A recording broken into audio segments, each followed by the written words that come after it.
Time magazine has the story of the actor Elliot Page. Now, you may have never heard of the actor Elliot Page. The headline is Elliot Page is ready for this moment. Elliot Page doesn't remember exactly how long he's been asked. Elliot Page, you see, was the star of the movie Juno. The problem is that if you look up the movie Juno, there's no Elliot Page to be found. It's Ellen Page. And Elliot Page is Ellen Page. But Ellen Page has now decided, and she, by the way, has a long history of issues. She's now decided she's a he. And so the media is rewriting the script. And you're no longer allowed to refer to Ellen Page as Ellen Page, or you might get shut down on social media. In fact, Twitter specifically has a policy against deadnaming. Now, deadnaming is woke speak for calling someone by their real name. If you call Bruce Jenner, Twitter will turn your account off because you've deadnamed. See, the theory among the woke white elite is that you've always been.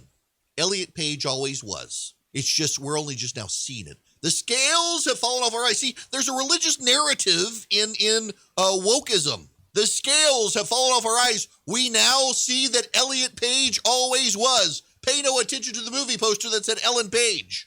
CBS News' 60 Minutes is going to run a story on detransitioning. Trans members who walk away from the trans community and go back to being themselves, who they were. And 60 Minutes hasn't run the story, and they're already getting attacked. All of these stories, including the Atlanta shooting, have all of this in common. It's a moral panic of the white woke elite. They can no longer see the world as it is. They see the world through paradigms of intersectionality.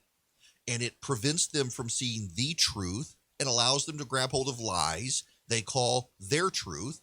And when you point out that their truth is not the truth, they send the mob to silence you, including social media tech giants who will silence your account for daring to speak up. You know, everyone loves to talk about the story the emperor has no clothes in the media. Anyone who ever called out Donald Trump, oh, this is like the kid who cried, you've got no clothes on to the emperor. Except the media is collaborating in post-birth abortion of any child who steps up to say the wokes have no clothes.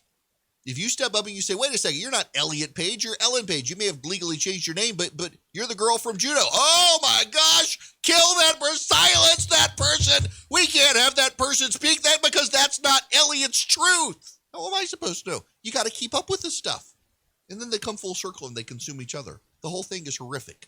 This is where we are as a society. It is a mass delusion and a moral panic by the intellectual white elite of this country. And it is mostly, overwhelmingly, the white elite and a few others in this country, those who can profit off of it. All of these things tie together here. The world they see through an intersectional narrative lens.